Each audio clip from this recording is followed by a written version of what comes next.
kami akan segera meluncur ke Riau, Pekanbaru. Ada apakah gerangan di Pekanbaru? Oke, silakan Bung Ismail Sarlata untuk menginformasikan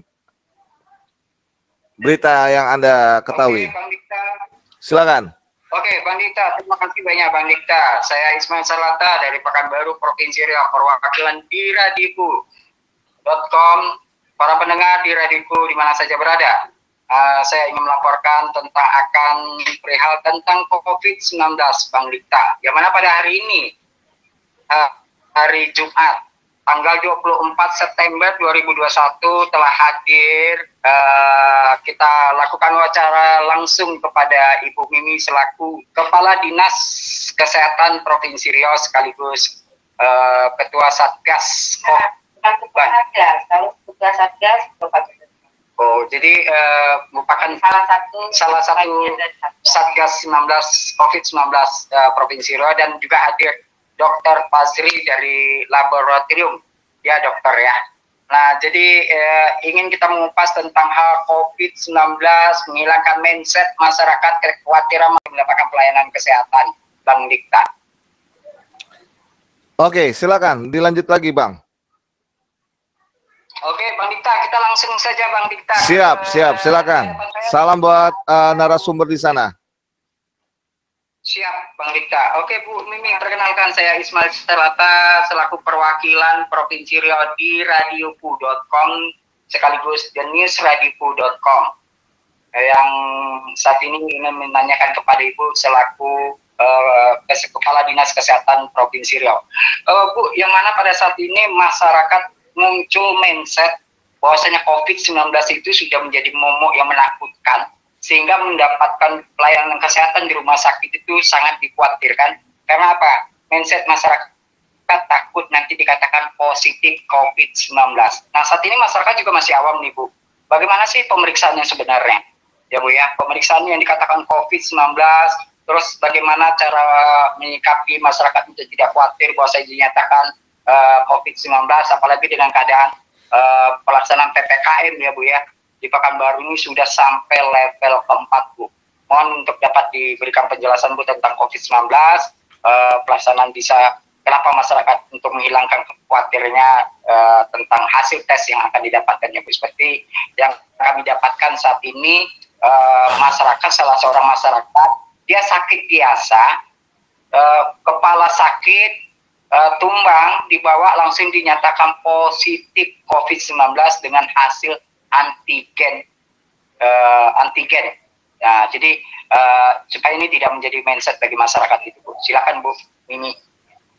Terima kasih Bang Ismail Sarlata, dan abang yang di Jakarta nih ya, salam kenal gitu. Bang Dikta. Siapa Bang Dika? Bang Dikta. Oh, Bang Dikta yang di Jakarta, yang ada Mbak cantik kita tuh ngajar sama kita. Saya bersama sejawat Dr. Fazri sebagai penanggung jawab daripada Legiomo RSUD Arifin Ahmad. Ya, terima kasih atas waktunya supaya kita bisa menjelaskan kepada masyarakat tentang apa sih ini yang dilakukan oleh pelayanan kesehatan dalam menyatakan seseorang itu terkonfirmasi atau tidak terkonfirmasi. Namun demikian, sebelumnya saya perlu menyampaikan sedikit tentang bagaimana kondisi kita di Provinsi Riau terkait dengan kondisi COVID di Provinsi Riau. Nah, alhamdulillah dalam 2 minggu ini, dalam 2 minggu terakhir, nah kita sudah mengalami penurunan penambahan kasus yang ada di Provinsi Riau. Namun dengan catatan kita tidak boleh abai atau waspada atau selalu tetap waspada dengan penerapan protokol kesehatan, karena pandemi belum berakhir dan protokol kesehatan harus tetap kita jalankan.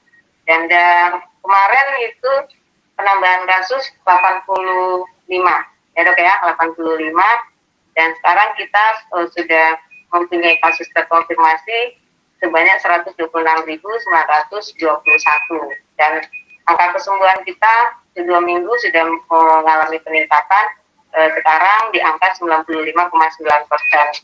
dan angka kematian 3,2. Nah, ini yang menjadi perhatian kita semua supaya kita bisa menekan angka kasus dan menekan angka kematian COVID-19. Nah, kasus aktif kita masih 1.216, yaitu 1% dari kasus aktif, kasus yang ada, dan yang diisolasi di rumah sakit 181, yaitu 0,1%, yang semulanya itu sampai 80%, hampir 89%, yang membuat kita semua panik untuk bagaimana melakukan pelayanan di rumah sakit pada khususnya. Dan isolasi mandiri 0,8%. Dan ini alhamdulillah. Bor kita sekarang ini 9%, untuk bor rumah sakit yang terisi 9%, dan teman-teman yang pasien yang terkonfirmasi di ICU sekitar 17%. Alhamdulillah. Nah, kembali kepada tentang pemeriksaan. Di pemeriksaan ini ada semulanya di pemeriksaan untuk penanganan COVID ini dari awal itu ada 3. Yang pertama adalah pemeriksaan dengan antibodi. Antibodi itu yang dilakukan pemeriksaan melalui jari kita. Itu disebut dengan antibodi. Nah, antibodi itu kalau misalnya hasilnya adanya dinyatakan reaktif dan non-reaktif. Nah, kemudian yang kedua, nah itu antibodi sekarang kan tidak digunakan lagi ya untuk diagnosa. Nah, sekarang yang digunakan adalah antigen, kemudian PCR, swab PCR. Namanya sama-sama swab antigen, swab PCR, karena perlakuannya sama untuk pengambilannya. Nah, untuk antigen itu dinyatakan positif, negatif, ya hasilnya positif dan negatif. PCR juga positif dan negatif. Nah, nanti perbedaannya apa? Nanti Dr. Fajri yang menjelaskan yang lebih detailnya, karena beliau adalah expert dalam hal itu. Di dalam sebelum ada level 4, 3, 2, 1 pada masa PPKM, kita melakukan pemeriksaan ini, kita mempunyai zonasi daerah, yaitu kalau 12 kabupaten kota yang ada di Provinsi Riau ini berbeda-beda untuk menyatakan seseorang itu positif atau negatif dalam pemeriksaan diagnosanya. Kabupaten yang mempunyai akses yang lebih dari 24 jam untuk mendapatkan hasil pemeriksaan PCR, nah itu bisa dinyatakan dengan antigen tadi. Kemudian untuk kabupaten kota yang akses ke laboratoriumnya cepat, kurang daripada 24 jam, itu yang menyatakan dia positif atau negatif adalah hasil PCR. Kita mempunyai kabupaten yang memang jauh kan, tidak semua kabupaten kota mempunyai laboratorium PCR. Nah, di Riau ini sekarang ini ada 17 untuk per kabupaten yang ada Kota Dumai, Indragiri Hilir, dan Pekanbaru. Hanya tiga kabupaten kota itu. Dan sekarang ada satu lagi, Siak, yaitu di Perawang, di Siak. Jadi ada 4 kabupaten kota. Yang lainnya tidak ada, dan mempunyai daerah yang sangat jauh untuk mengakses lab tersebut, seperti di Inhil juga ada ya, Inhil, Siak, kemudian Dumai, Pekanbaru. Nah itu. Kemudian untuk seperti di Panipahan, Rohil kan jauh. Nah, untuk melakukan pemeriksaan akses ke lab itu sangat jauh. Maka itu dinyatakan seseorang yang terkonfirmasi dengan hasil pemeriksaan antigen, swab antigen itu dinyatakan positif. Tetapi di Pekanbaru nggak bisa, karena dia dekat dengan lab. Nah, itu pada saat sebelum PPKM ada level 4, 3, 2, dan 1. Pada saat Pekanbaru, beberapa kabupaten kota di Provinsi Riau dinyatakan PPKM level 4, maka berdasarkan surat edaran daripada Dirjen P2 dari Kementerian Kesehatan menyatakan bahwa untuk percepatan pelaksanaan pemeriksaan kontak erat daripada kasus konfirmasi itu dinyatakan semua yang level 4, level 3 itu boleh dengan antigen tadi positif. Kalau dia sudah diperiksa dengan antigen dia positif, maka langsung dinyatakan penanganannya sebagai pasien terkonfirmasi. Nah, tidak perlu lagi di PCR. Nah, gitu. Nah, ini yang untuk level 4, level 3. Itu mungkin kita pada saat teman-teman atau masyarakat melakukan pemeriksaan di ini pada saat kita level 4, level 3 kemarin sampai saat sekarang kan baru ada perubahan menjadi level 2. Nah, itu baru kembali lagi ke pemeriksaan di awal sebelum PPKM terjadi. Jadi seperti itu, Bang. Oke. Ismail. Terima kasih Bu Mimi. Yang menjadi sebuah pertanyaan kita, Bu, Ibu bilang bisa terkonfirmasi pasien itu dengan antigen, itu tergantung daripada level ya. Nah, pada saat ini setahu Ibu, Pekanbaru Provinsi Riau menghadapi level ke-berapa, Bu? Pekanbaru level 2 sekarang. Level 2, ya. Itu terhitung mulai dari kapan? Untuk informasinya diumumkan di hari Selasa. Hari Selasa. Ya. Hari Selasa diumumkan ya. Nah, jadi Ibu balik lagi kepada Ibu menyatakan bahwasannya pasien yang terkonfirmasi dengan antigen positif itu hanya wilayah-wilayah tertentu yang aksesnya dekat, ya Bu ya. Jauh dari lab, ya, jadi tidak bisa dengan antigen, tapi melampirkan dengan perdataan dari PCR, ya Bu ya. Pada saat tidak level 4. Pada saat tidak level 4. Nah, berarti pada saat ini Pekanbaru mengalami level kedua, berarti di rumah sakit tidak bisa menyatakan terkonfirmasi pasien itu melalui antigen saja. Setelah dinyatakan level 2. Setelah dinyatakan level 2. Nah, tetapi kalau terjadi suatu terkonfirmasi level 2 pada hari Selasa, tapi terkonfirmasi pasien itu pada hari Senin, ya Bu ya, Senin, Selasa dini hari, pada pukul 4 sudah keluar hasil antigen, itu terkonfirmasi positif, sehingga berdampak kepada dampak negatif kepada lingkungan hidup si pasien dan keluarganya, yang harus dikarantina, yang harus isoman ya. Nah, isoman ini sendiri atau karantina ini sendiri itu bagaimana? Oke. Sebenarnya tidak ada yang perlu kita menstigmasi ya, memberikan stigma yang tidak bagus kepada yang terkonfirmasi. Ini kan bukan penyakit yang bukan penyakit yang memalukan gitu. Memang ini pandemi, siapapun bisa terjadi, bisa terkonfirmasi dengan kondisi-kondisi yang ya prokes apa dan lain-lainnya.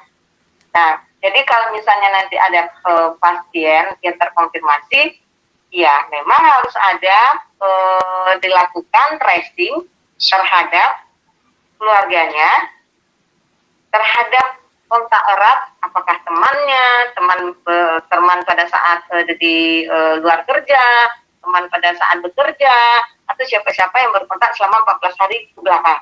Nah, itu harus dilakukan tracing-nya. Tracing maksudnya adalah memberikan melakukan informasi kepada yang bersangkutan kalau ada berkontak selama 14 hari dengan si A, kita anggap aja si A, maka dia harus melakukan pemeriksaan.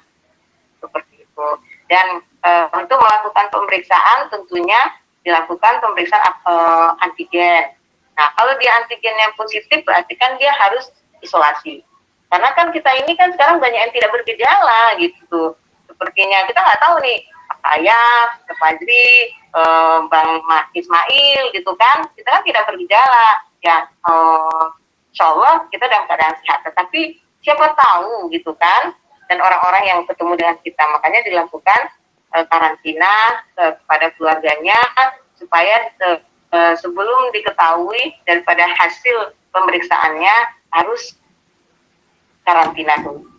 Seperti itu. Jadi pada saat level 4, maka yang bersangkutan diperiksa antigen, kalau dia negatif, dia harus melakukan pemeriksaan 5 hari ke depannya lagi dengan PCR. Dok? 5 hari. Ya, misalnya nih, auzubillah min dzalik, saya terkonfirmasi, kemudian dilakukan pengecekan bukan Ismail, kemudian negatif. Pada saat negatif ini antigennya, nah 5 hari berikutnya harus dilakukan PCR untuk memastikan bahwa tidak ada virus tersebut bertransmisi ke Bang Ismail. Kalau hasil PCR-nya negatif berarti clear.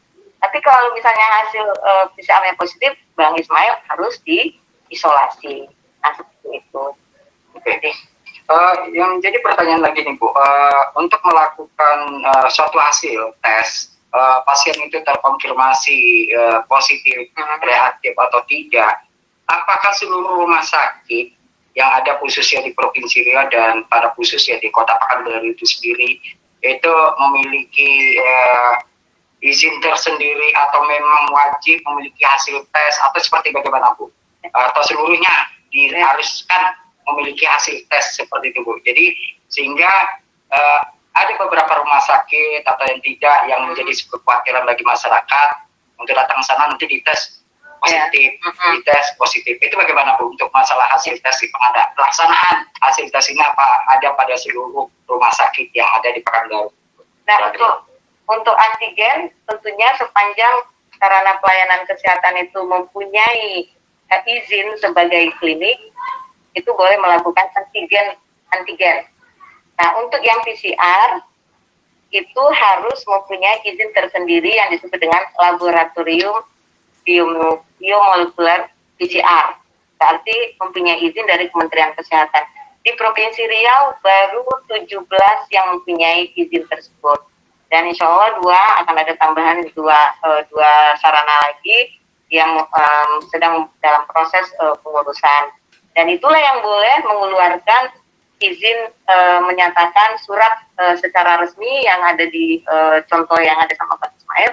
Nah, itu yang boleh. Selainnya nggak boleh. Nah, nanti mungkin lebih jelas Dr. Fajri bisa menjelaskannya karena beliau lebih expert dalam hal itu. Oke, terakhir nih Bu Mimi. Oke.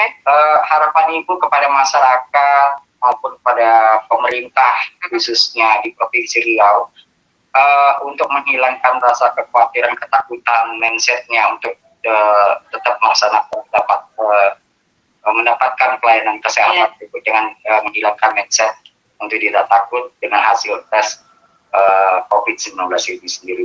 Ya, pada kesempatan ini saya menghimbau kepada masyarakat bahwa tidak ada perlu ditakutkan untuk datang ke sarana pelayanan kesehatan.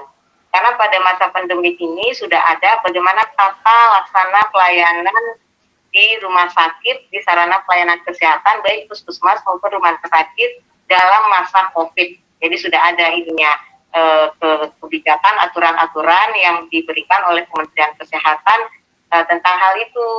Nah, kan kita maunya kan sekarang COVID bisa diselesaikan, masyarakat yang mempunyai penyakit yang lain juga bisa diselesaikan juga. Jadi berjalan secara simultan. Jangan pada saat COVID, selesai COVID, tetapi banyak masyarakat penyakit-penyakit yang lainnya tertahan karena takut datang ke sarana pelayanan kesehatan. Karena sudah ada kan dibagi oleh rumah sakit, ini daerahnya COVID loh, gitu. Ini daerahnya penyakit non-COVID, kan ada IGD COVID dan IGD non-COVID. Nah, ruangan perawatannya juga perawatan untuk COVID, perawatan non-COVID. Nah, itu sudah ada diatur di rumah sakit itu. Sudah ada SOP pembagian wilayahnya. Jadi tidak untuk penanganan juga. Bagaimana penanganan untuk pasien yang datang ke rumah sakit? Nah, tentunya teman-teman tenaga kesehatan untuk melakukan pemeriksaan awal tentu harus waspada, harus hati-hati dalam penanganan tersebut. Sebelum dinyatakan mereka yang datang ke rumah sakit itu clear dengan oh ini terkonfirmasi apa tidak, gitu. Maka mereka melakukannya sebagai orang yang suspek. Maksudnya suspek itu ya ini dicurigai COVID. Maka penanganannya memang dalam proses COVID. Tetapi kalau hasilnya sudah ada keluar non COVID, maka ya udah kembali seperti biasa gitu. Nah, kalau misalnya COVID, mereka sudah dibentengi dengan proses-proses protap-protap yang melindungi diri pada tenaga kesehatan itu. So, berarti dalam arti kata apapun hasil pemeriksaan rumah sakit, baik itu pada masyarakat mendapatkan pelayanan kesehatan tentang indikasinya atau tidak, itu tidak menjadi suatu momok lagi kepada masyarakat ya Bu ya, karena di sini juga pihak rumah sakit juga mempunyai SOP atau tatanan bagaimana cara melakukan pemeriksaan itu tersebut. Berarti dengan pihak kata masyarakat juga punya hak ya Bu ya untuk mengetahui protap ini Bu katakan itu atau tatanan untuk penanganan ya Bu ya. Berarti masyarakat juga boleh tahu secara umumnya seperti apa Ibu, tidak harus ditutup-tutupi oleh pihak rumah sakit ya. Nah harapan Ibu kepada pihak rumah sakit nih Bu, nah supaya tidak menjadi dilema bagi pihak masyarakat, rumah sakit menjadi ajang bisnis COVID-19 karena mindsetnya masyarakat saat ini dengan mengcovidkan satu orang itu diduga sudah memakan anggaran pemerintah sehingga pihak rumah sakit itu dijadikan momok untuk mendapatkan meraup keuntungan atau bisnis COVID-19. Nah, jadi itu bagaimana? Ya. Silakan. Harusnya itu tidak terjadi, karena kan teman-teman saya kan teman-teman tenaga kesehatan itu kan disumpah Bang, ya kan mereka disumpah sebelum melakukan pelayanan kesehatan kepada masyarakat. Yang pertama setelah lulus ada sumpah profesi sebagai dokter, perawat, bidan, farmasi dan lain-lainnya. Nah, untuk melakukan kegiatan masuk ke rumah sakit tersebut pasti ada fakta integritas yang diberikan kepada rumah sakit untuk melaksanakan sesuai dengan SOP-nya, protapnya. Nah, dan mungkin yang dilakukan oleh teman-teman adalah bagaimana memprotek diri supaya tidak terjadi transmisi apabila pasien yang dicurigai ini memang betul-betul COVID. Itu saja. Jadi tidak ada menurut saya, tetapi dalam hal ini tentunya kita memberikan himbauan kepada seluruh rumah sakit untuk bekerja sesuai dengan tata laksana pelayanan pada masyarakat dalam masa COVID. Oke. Pemirsa di radiku.com dan denisradio.com di mana saja berada. Di sini kita dapat menyimpulkan pesan dari Bu Mimi selaku Kepala Dinas Kesehatan Provinsi Riau untuk masyarakat tidak khawatir akan kondisi COVID-19 yang mendampak pada masyarakat menghalang untuk mendapatkan pelayanan kesehatan.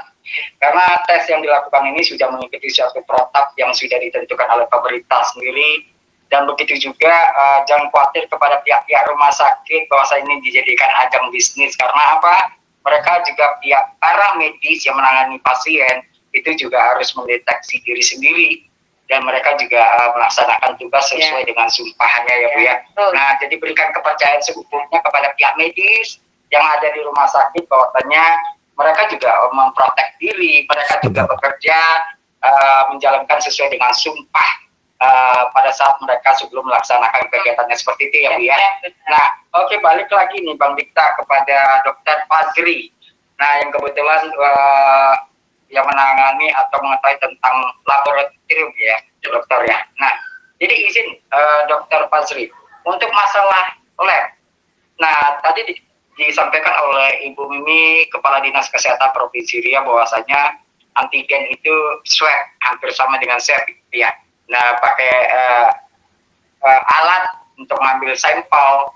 Nah, apakah hasil lab itu bisa dapat diindikasikan sama ataupun berbeda-beda? Itu bagaimana dokter? Dokter. Ya. Terima kasih Bang Ismail. Salam kenal juga untuk abang yang di Jakarta dan pemirsa yang mendengarkan siaran pada. Kita lanjutkan yang disampaikan oleh tadi bahwa dalam pemeriksaan COVID-19 yang sekarang dikerjakan itu ada dua jenis ya. Ada pemeriksaan swab antigen dan ada pemeriksaan swab PCR. Nah, kami jelaskan sedikit perbedaannya. Pada pemeriksaan swab PCR itu yang kita deteksi adalah materi genetik virus. Ya. Nah, ini adalah menjadi golden standard atau standar baku emas untuk menegakkan diagnosis COVID secara teoritis.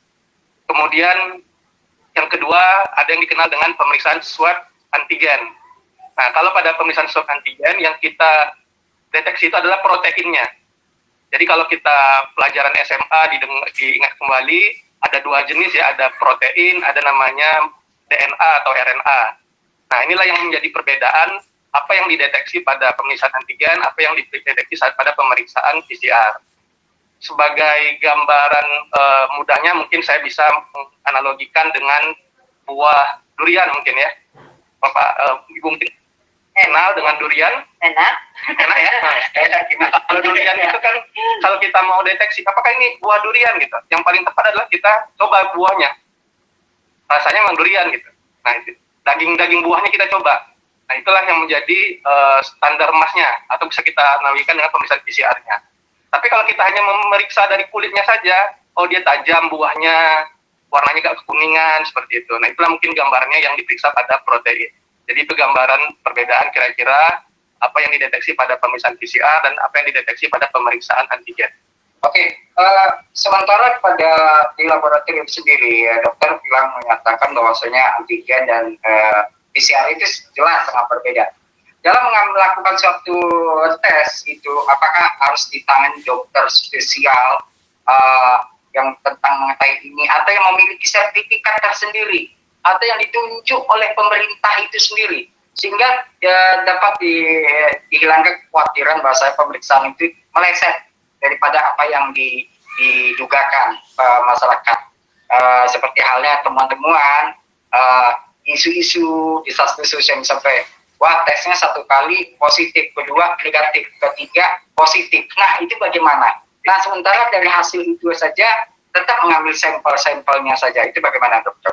Ya, memang kita juga sering dengar ya keluhan kadang ada perbedaan hasil dari PCR atau mungkin antigen. Nah, ini kita perlu jelaskan pada masyarakat bahwa pemeriksaan itu telah kerjakan dengan SOP-nya pasti. Jadi tenaga kesehatan atau yang bertugas di laboratorium pasti mengerjakan sesuai SOP. Dan laboratorium yang mengerjakan ini juga tidak sembarang laboratorium. Pasti dia telah mendapatkan izin. Nah, untuk proses mendapatkan izin ini tidak gampang. Ada beberapa tahapan. Ada namanya nanti tahapan validasi internal, validasi eksternal. Nah, itu yang harus dilalui oleh laboratorium. Setelah hasilnya dianggap mumpuni, barulah dia mendapatkan nanti izin untuk membuka laboratorium.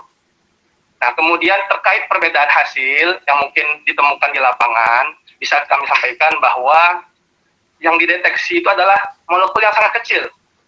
Ya, molekul sangat kecil. Jadi virusnya tidak terlihat sama kita. Ya, jadi kalau misalnya dijumpai ada perbedaan hasil, kemungkinan besar itu biasanya dikarenakan adanya perubahan kadar virus di dalam tubuh seseorang. Makanya kalau Bapak Ibu cek di hasil PCR, lembar PCR itu, biasanya laboratorium ada disclaimer-nya ditulis, bahwa hasil positif berarti ditemukan materi genetik di sampel yang diperiksa. Kalau didapatkan hasil negatif, berarti tidak dijumpai materi genetik pada sampel yang diperiksa, tapi tidak menutup kemungkinan dia bukan COVID, seperti itu. Biasanya dibunyikan seperti itu di lembar hasil laboratoriumnya. Artinya apa? Artinya yang kita temukan itu adalah sebatas sampel yang kita dapatkan. Ketika misalnya seseorang dia melakukan pemeriksaan di laboratorium A, lalu dia pindah lagi ke laboratorium B. Misalnya saat dia di laboratorium A, kadar virusnya sedang tinggi. Jadi ketika dia di swab, terdeteksi misalnya ada 20 virusnya. Dan itu misalnya kadarnya udah cukup untuk mengeluarkan hasil positif. Makanya hasilnya positif. Tapi ketika dia pindah ke laboratorium B, mana tahu saat itu virusnya sedang turun. Jadi kan virus di dalam tubuh itu juga naik turun. Nah, ketika kadarnya tidak mencukupi kadar deteksi dari alat, sehingga dia keluar hasilnya negatif. Jadi yang paling tepat sebenarnya adalah masyarakat itu mengintrospeksi diri ke dirinya masing-masing. Ada nggak gejalanya? Ada nggak riwayat kontak eratnya? Jikalau memang ada, walaupun misalnya gejalanya sangat kecil atau misalnya hanya demam sedikit seperti itu lebih baik kita mengisolasi diri sendiri, isoman ya. Supaya apa? Supaya ketika nanti virusnya bertambah tinggi di dalam tubuh kita, dia tidak menularkan ke orang lain seperti itu. Oke dok, terakhir nih dok, harapan atau pesan dari dokter sendiri sebagai petugas atau mengetahui tentang laboratorium kepada masyarakat, baik yang melakukan isoman, karena kebanyakan masyarakat yang tidak mengetahui isoman mandiri itu apa sih yang dilakukan, apa sih yang diperbuat, apakah dengan memperbanyak multivitamin atau perbanyak gerak atau perbanyak makan, karena isi daripada masyarakat jika yang melakukan dengan memperbanyak makan saja sih yang membuat virus itu hilang. Nah, jadi pesan dokter sendiri terhadap masyarakat itu bagaimana baiknya melakukan isoman mandiri ataupun melakukan isolasi yang ditentukan oleh pihak rumah sakit. Itu bagaimana, Dok? Ya, pesan kepada masyarakat, kami harapkan tidak perlu khawatir atau tidak perlu menstigma jelek terhadap COVID-19. Karena tujuan kita sebenarnya dalam penanganan COVID ini adalah memutus penularan, hanya seperti itu. Nah, memutus penularan ini paling tepat adalah dengan melakukan isolasi tadi. Jadi isolasi ini jangan dianggap sebagai dikucilkan. Ini juga kadang mungkin itu yang menyebabkan masyarakat berpikir ketika dia di COVID-kan, oh berarti ini udah jelek nih, jadi dia khawatir seperti itu. Padahal tujuan isoman ini adalah sekedar untuk memutus penularan saja. Jadi karena beliau misalnya tadi terdeteksi positif, supaya virus ini tidak menular ke orang lain, ya dia sebaiknya tidak berinteraksi ke dunia luar. Itu yang namanya isolasi mandiri. Ketika isolasi mandiri, pasiennya bisa dapat berdiam diri di rumahnya atau misalnya tempat yang disediakan pemerintah yang kita kenal dengan isolasi terpusat ya. Nah, masyarakat bisa beraktivitas seperti biasa, nggak ada masalah.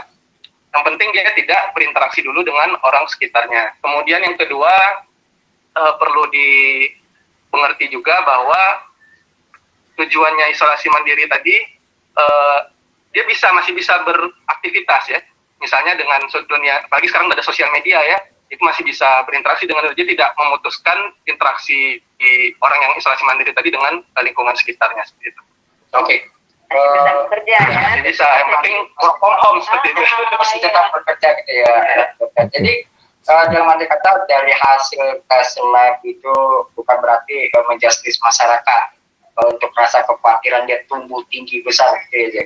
Dan dari arti kata bahwasanya untuk mewaspadai diri, untuk membentengi diri bahwasanya hasil tes lab apapun yang diberikan itu adalah untuk membentengi diri itu ya, Dok. Ya.